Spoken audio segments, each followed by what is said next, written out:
Nice for Mr. Shilad Suhasda and Mr. David Klein, who are the first ever conquered the summit of the world's second highest mountain, K2 Pakistan, without extra oxygen and Sherpa helpers. A big round of applause for them. Its Adventure Diplomacy Initiative. Before starting the press conference, I would like to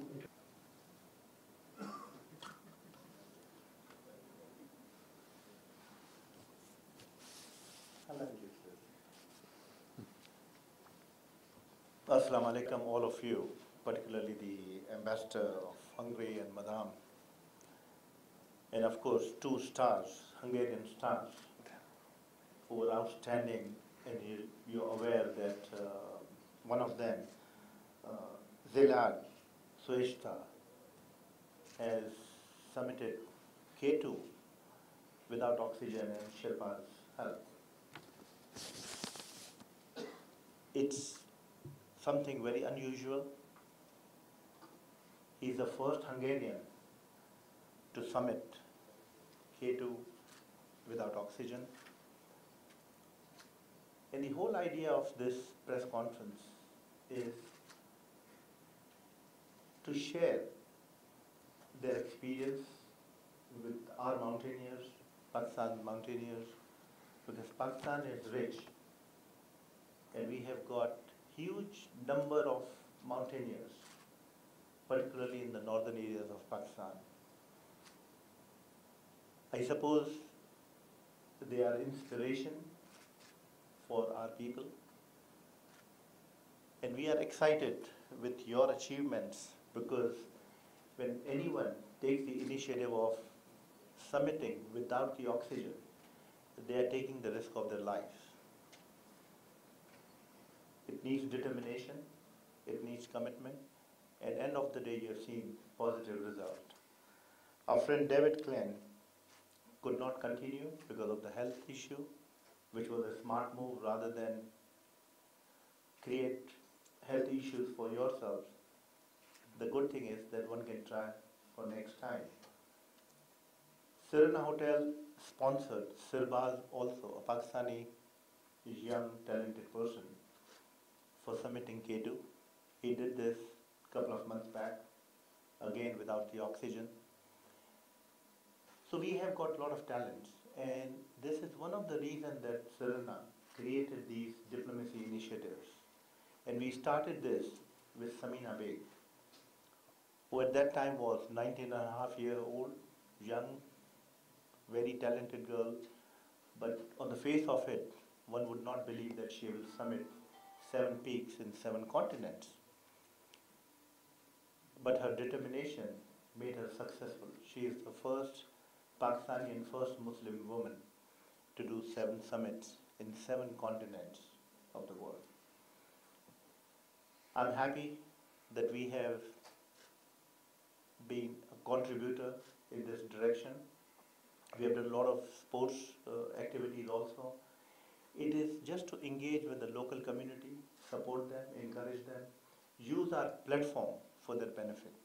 And I was extremely happy when the ambassador mentioned to me about these 2 Hungarian stars, that they will be trying for summiting K2 without oxygen. And our spontaneous response was, why not? And today they have made us proud. So I'll not continue more, but I just want to thank you all for joining us, because through you, the message is transmitted to young, talented people who have the courage, who have the talent. And their example will have opportunity for them to have the determination amongst themselves and go for summiting without oxygen, but without hampering their health. Thank you very much, and I'm sure they will have to listen to Ambassador, his thinking and his views on this. Thank you. thank you, sir. Thank you very much. Good evening, assalamu alaikum to everyone.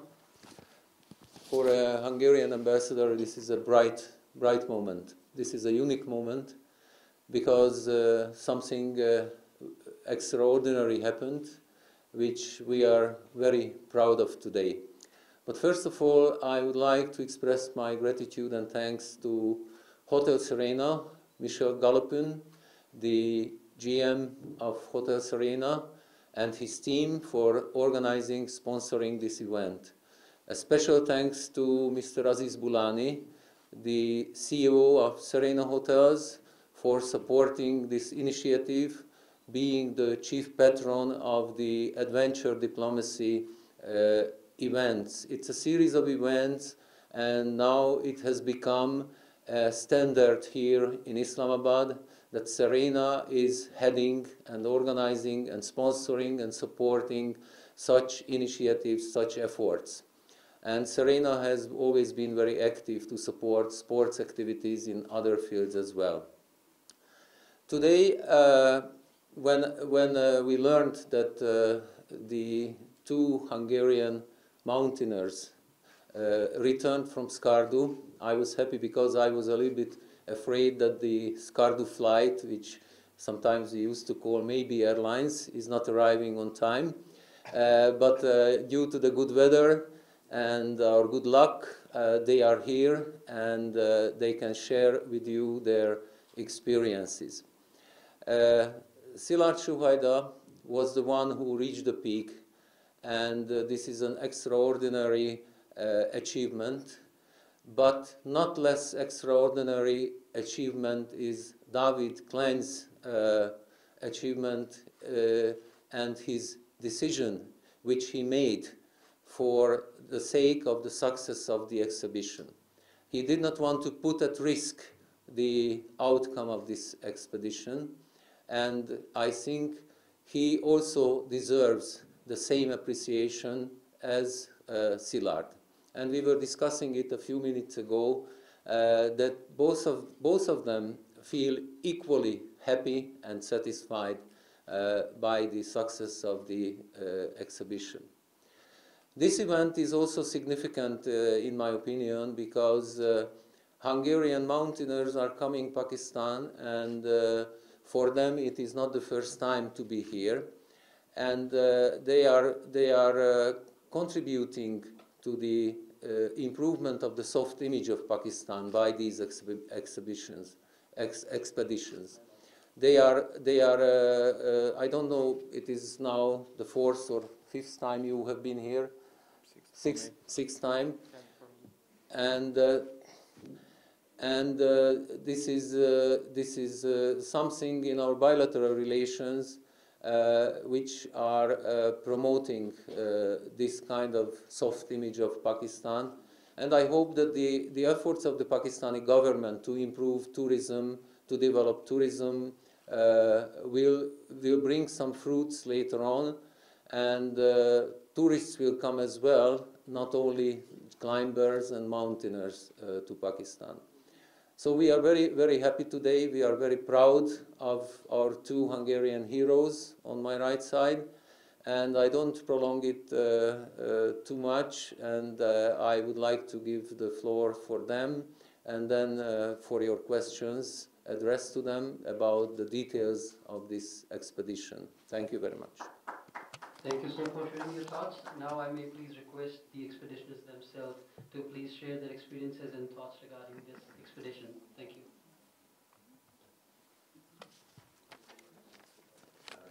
Assalamu alaikum. Good evening, everybody. Thank you for the kind words for everyone. And it's an honor to speak on behalf of our country and talk about our adventure. It's probably true that in the last few years I've talked much more about Pakistan than about my home country. Because, yes, indeed, this is my 6th year here in Pakistan, and I love Pakistan very much. And I'm absolutely fascinated by the Karakoram mountain range. So in our country, we normally give presentations, we give speeches in schools, and we share all the nice memories and experiences that we can experience here in Pakistan. So expedition climbing and mountaineering is not just about achieving something on the mountain. It's not just a physical effort, but it's a very complex experience. That's what we normally say with David. It's not just about the efforts on the mountain itself, but it's also about human experiences. It's also about a beautiful culture that we can see here. It's also about flavors, foods, people. So it's a very colorful experience. That's why it's so special. Hungary is a very small country, and it's not particularly an alpine country. However, it still has a very nice history of mountaineering. And with David, we've been climbing since 2013. We've had a few expeditions together. And last time we were here last year. And before that, regarding K2, we had an attempt together in 2016. And I also had an attempt in 2015. So it was not just like this to climb K2, but it was actually my third attempt. And this year we were lucky. As you probably know, the Himalayas are full of big things and big challenges, and we can talk about three Himalayan mosts. Annapurna, that was climbed by David as the first Hungarian in 2016, is probably the most dangerous. It's said it's the most dangerous 8,000 meter peak on Earth. K2 is said to be the most difficult, and now we managed to climb it. And basically there is one more huge challenge, the greatest, the tallest, that is Mount Everest. This year a dream came true. There were other Hungarian teams attempting K2 earlier, but without success. And in 2015 and 16, when we were here, no one succeeded. There were no climbers reaching the summit.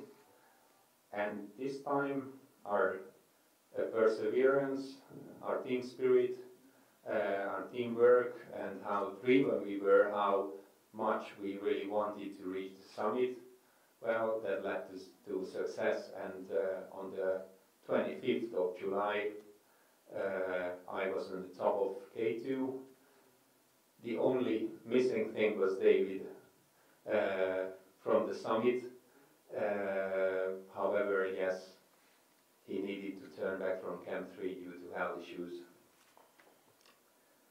We are really happy and very proud that with this success, after David's historical success on Annapurna in 2016, we can contribute to the Hungarian history of mountaineering again, and this is probably a milestone, and we are really proud that our team is the one who could achieve this success. And yes, it's probably indeed a big contribution to the nice history of Hungarian mountaineering. I think there are many interesting details regarding our climb. I don't know, temperature and air pressure and equipment and food, and our background team who were a key to success as well.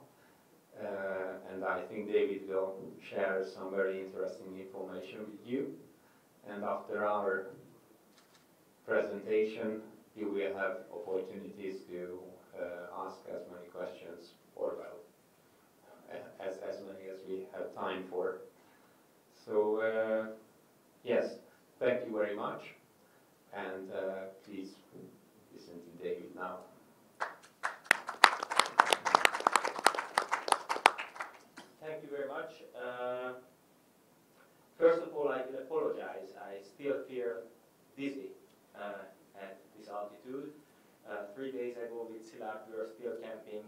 by a small creek in the mountains, and now we are in this wonderful hotel attending this very nice press conference. The gentleman on my right said that Szilárd, we have conquered K2, and thank you very much for the kind words, but I will object. We do not feel like conquerors when we climb an 8,000-meter summit. When we climbed a summit that's so big, we feel like guests. And I think that's a very, very important point in mountaineering and in our philosophy. We are guests here. We are guests here in Pakistan, and we are always very, very happy to come here. I came here first in 1998. I was the leader of the first successful Hungarian Tirchimir expedition in the Hindu Kush range, and then I kept coming. In 2000, I led the first successful Hungarian Broad Peak expedition. So I keep coming back, and I always feel very welcome in this country. So thank you very much for Pakistan, and I always feel very welcome by the people. Thank you very much for Hotel Serna for this event. And it's interesting that these two things, coming here as a guest and going to the mountain as a guest, they are somehow linked. So for us, it's about visiting this place. It's about trying to achieve something as sportsmen, and yeah, try to experience something at a human level. I would like to give a few interesting details about the expedition. First of all, yes, this was the first Hungarian successful climb on K2 without supplementary oxygen, but we also wanted to add a few more things. The representative of the logistical company is here. Karakorum Tours Pakistan provided logistical support for the expedition, and when we choose them, we didn't only look at price. Of course, price is important, expeditions are expensive, but we required from the company a written commitment, a legal commitment, that they will leave base camp clean. And it's very important for us, it's part of our philosophy. We are guests, and it's not polite to leave rubbish in the host's home. So Karakorum Tours Pakistan gave us a legal commitment, a written commitment, that we will have a clean base camp when we leave the mountains, and that has happened. We have all the photographs, and we are very, very happy about this. We hope that this will be an initiative in the future. Other expeditions, when they will choose their logistical partners, they will also require such commitment from the partner. It's a big problem in the Karakorum. Garbage is a big problem. And I think that we mountaineers, we are responsible, and we should do something about it. About the expedition, yes, we follow this purist style. So we are just two guys, no high altitude porters, no oxygen, and when we are at base camp, we set up base camp, we start direct acclimatization. Because we do not use oxygen, we need more acclimatization than other climbers who use oxygen, and therefore we decided to carry out 3 through and long acclimatization pushes. During the first push, there were no fixed ropes. The rope fixing climbers, they haven't started their work yet. And just one picture back, there was an image that showed us climbing in alpine style from base camp to Camp 1. That was probably the most exciting acclimatization round out of the 3. There were no other climbers on the mountain, just Szilárd and myself, and we climbed up to Camp 1, and then we spent 2 nights there. And the weird thing about expedition climbing is that by the time we're actually ready to do a summit push, we have already covered like 3 times the distance to the summit. So after the first acclimatization round, we descended to base camp, waited for 3 full days, recovered, and then we climbed up to Camp 1 again, and then we climbed up to Camp 2 and spent 2 nights there. This was the second acclimatization round at 6,700 meters. Yes. and carried out our third and final acclimatization round. We climbed up to Camp 2. From there, in 2 days, we climbed up to Camp 3 and spent the night in Camp 3, and then descended to base camp. And this year, weather was on our side. It was hard climbing, tough climbing, but weather rewarded our efforts. And then there was a chance to go up again and do a summit push. Before our summit push, many people believed that it's not possible this year to climb the mountain. There were people who were saying that this is a no summit year again. This sounds very, very scary because in 2015, Szilárd has already encountered a no summit year on K2. And together in 2016, we also encountered a no summit year on K2. So this was my second time, and for Szilárd, this was the third time on K2. So we were a little bit scared. There was lots of fresh snow in the bottleneck. It's a place that you have to cross. It's a couloir kind of thing that you have to cross towards the summit. Lots of fresh snow, and we're not sure if it will be possible for us to push through the fresh snow. But we started anyway, and in 2 days we climbed up to Camp 3. We never used Camp 1 again after the first time. And then in Camp 3 I experienced violent stomach problems. I had a cramp in my stomach, and I also kept throwing up or wanting to throw up continuously. And I had to make a very hard decision. The decision was that, yes, there is a chance that I will recover and I can continue to the summit with my friend and climbing partner Szilárd, but there is also a chance that my condition will worsen, and then both of us has to turn back because of me. And I'm not saying that it's a pleasant feeling that I haven't stood on the summit, but it's nothing compared to the feeling that I would have felt if we both have to turn back and the expedition would have turned out a failure because of me. So with a heavy heart, I made the decision that from Camp 3 I will descend on the 24th, right? On the 24th, morning of the 24th.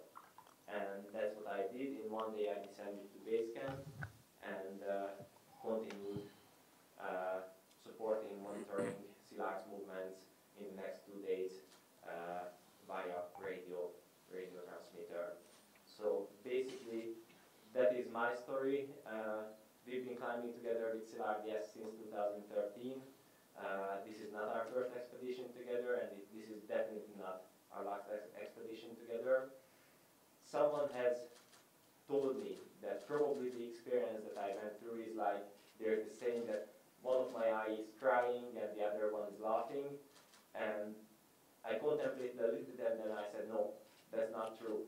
I would at least need 3 eyes to express what I feel, because 2 of them are laughing, and I'm very, very happy. I'm proud of my decision, first of all, and I'm extremely proud of Szilárd climbing K2 as the first Hungarian and as my teammate and my friend.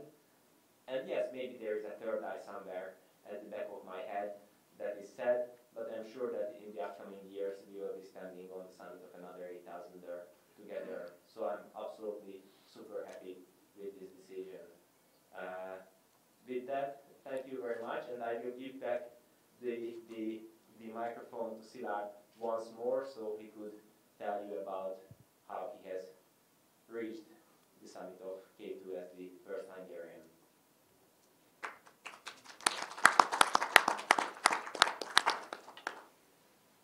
Yes, so on the 24th of July, David said goodbye to me in Camp 3, 7,400 meters. And soon after I started moving up to Camp 4. Camp 4 is on the shoulder of K2. I'm sure you know the picture of K2. And there is a very distinct shoulder under the summit.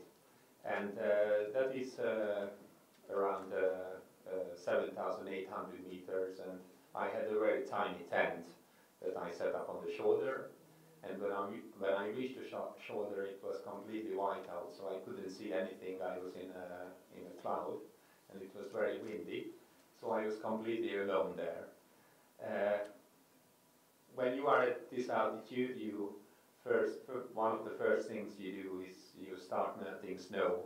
Rehydration is very, very important because the air is dry, and rehydration, so drinking as much as you can, contributes to your acclimatization. Otherwise your blood gets very thick, and then it causes headache, and it can cause actually much greater problems. So drinking is very important at altitude, and actually at the level of base camp, it's, well, because of the air pressure difference, it's basically half of the oxygen than here or at sea level. Around 8,000 meters or above, it's 1/3 of the oxygen than here or at sea level. And of course, you can feel this difference, and it makes you extremely slow. So even the most basic things you have to do, like melting snow, or I don't know, unpack your sleeping bag, or dress up to your down garments and taking on your boots. It is very, very demanding and very complicated. So it's not just your body slows down, but also your thinking slows down. So everything is very slow. It's more like a dream state, a dreamlike state. It's almost like you were dreaming. At 9 p.m., after a few hours of rest in Camp 4, actually everyone started moving towards the summit. Most of the climbers, except only a handful of climbers from all around the world, they used oxygen, so they were reasonably fast comparing to us or me. In the middle of the night, we were climbing through this so-called bottleneck couloir, and just above the bottleneck, unfortunately I haven't seen any photos of that, but there is an infamous ice wall that is more than 100 meters, it's overhanging, and it happens that sometimes huge blocks of ice just collapse from this wall of ice, and it falls right into that snow channel where the climbers are moving. So basically it can be a death trap, and it would be impossible to escape in case of any collapsing. But this night was perfectly clean, first of all, very clear. Yeah, there were lots of stars, and there was the moon lighting our way, and it was very, very cold. So the ice remained stable, and yes, we were not at the wrong place at the wrong time. So at sunset, at sunrise, I managed to get to the end of the traverse. So basically, I managed to get to the other side of this ice wall and get above it. And still, we had a perfect day. And from time to time, I radioed to base camp so I could talk to David. It's very interesting because it's a little bit like Houston. If you think of NASA, if you think of space travel, because climbers can feel, especially without oxygen, or well, at least I felt this way, that I'm very, very far from the real world. So it's a bit like being on the moon, I guess. However, I've never been on the moon, but I think it's probably similar. So it was very reassuring, and it felt, and it gave a sense of safety that I could talk to Earth. I could talk to base camp, I could talk to my friend and climbing partner David, and all the time he asked some very basic but still very important questions from me. He could get some feedbacks about my state, because it's very difficult to understand my state, my physical state and my mental state. So he always reassured me that yes, I was in good conditions, I was in control, and around 8,400 meters, I'm very sure that I was in control indeed, and the summit looked or seemed just a stone throw away, and I told David that okay, like 2 hours and I will be on the summit, no problem. And after that, just about 8,400 or let's say 8,500 meters, something happened. That is a border between reality and something else. So from at that point, my pace slowed down very, very much, and later we calculated that I actually could climb 34 meters.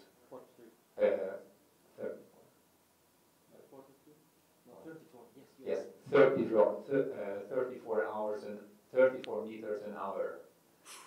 Yes, so that's how you move about 8,500 meters. So you can gain only 34 meters an hour. It means not distance, but it means altitude. But yeah, just imagine that. So that's how slow you are, and it's still a normal pace. This is your reality there. So actually, it was not just 2 hours, but it was, I don't know, 5. And my greatest enemy was falling asleep. So basically, you feel physically strong. You think that you are in control, but after, well, not every, but after maybe after every 5th step, you try to put your head on your knees and to have some rest, and all of a sudden you realize that you just fell asleep, and that is very terrifying. You are standing there in the middle of nothing, above the clouds, and you have just fell asleep. If you don't wake up, then you probably stay there forever. So yes, I had to really encourage myself, and thanks to these radio talks, David could encourage me that let's keep everything in control, let's keep everything in one piece, and then it will be fine. So basically after 5 more hours, I could see the last piece of rope that led to the summit, and it was obvious that within like half an hour I will be standing on the summit. At this time it was very cloudy, it was very windy, but it didn't matter. But as soon as I stood at the summit, it cleared up. I could see the whole Karakoram range around me, and all the other mountains, even the 7,000 and 8,000 meter peaks, they look very tiny and small. And yes, I probably spent half an hour on the summit, and after I managed to spend a few minutes there, then I radioed to David again, and I told him that our team, the Event Horizon team, because this is who we are, the Event Horizon,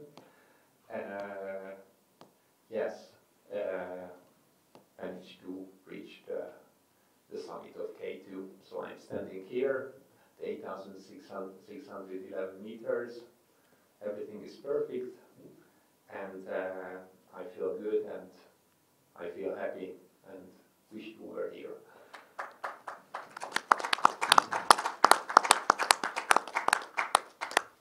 Yes, about the details of the descent, because, you know, standing on a summit of a mountain is just halfway, so from there you need to get down, otherwise there is no point of the whole thing.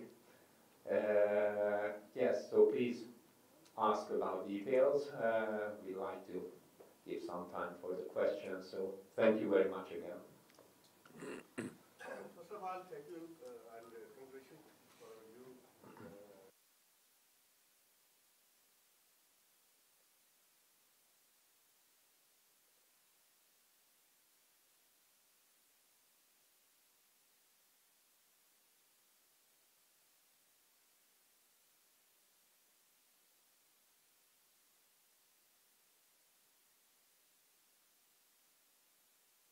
To visit, it's not just it doesn't just it's not just about a beautiful natural environment, but also about very friendly people, nice food and nice culture. So with David,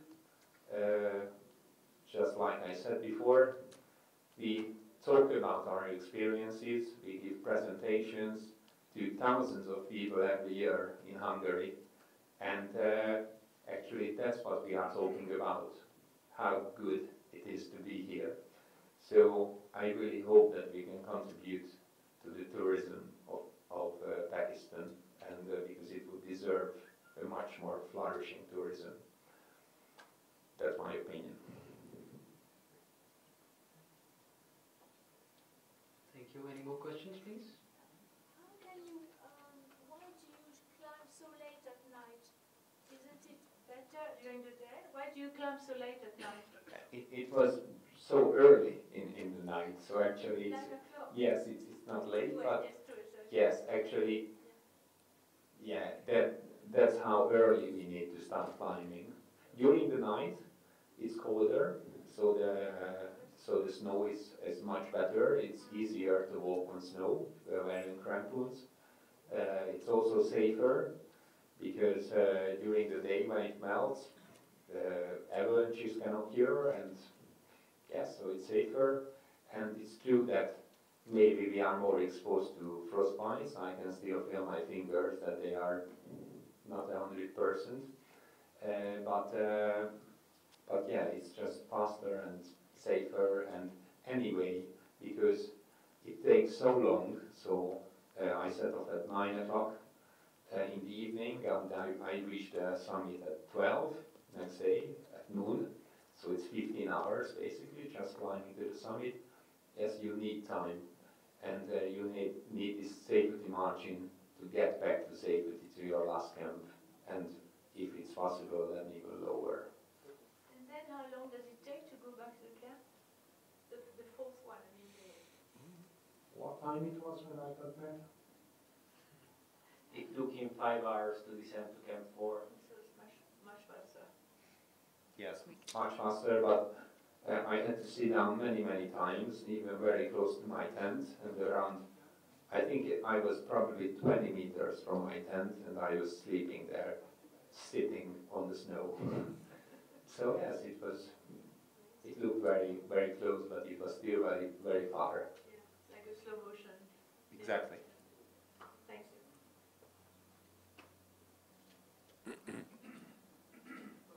My question is to Aziz Bulani Saab, CEO Serena Hotels. What is your next future plan? Last time you sent a person for Mount Everest, and what now the next plan is what you are going to do for Pakistani people? We have been continuously supporting and sponsoring talented people. When it comes to adventure diplomacy, it's not only the mountaineers. We have been in constant coordination with Pakistan Air Force on skiing. We did this marathon sponsorship, and it's a world record which was participated by, the youngest participant was 8 years and the oldest was 80 years. It was very well received. Now in September, I think it's on 21st of September, again with Pakistan Air Force, we are sponsoring Khunjra Marathon. There was a cycling race on the mountains for the first time. So there has been a continuous events. Inshallah, before the year end, again there will be a ski competition, and it's participated by a lot of international participants. My recollection is last time the participants were from 18 different countries. A year before there were 11 countries who participated. So the numbers are improving, the perception is improving, and like Szilárd mentioned, people are very hospitable, the area is very scenic, it's rustic, and it just needs the right type of exposure. They are our ambassadors. When they go back, they have been talking positive about Pakistan. So we will continue to, this is not one time. We started this 5 years back, and we are scaling up our events in all our diplomacy initiatives. Thank you, sir. We'll go for the last question. My question is for Mr. David. Unfortunately, we had missed the golden chance. First of all, about success, I have had the pleasure and privilege to stand on 4 8,000-meter peaks. 2 of them were first Hungarian ascents.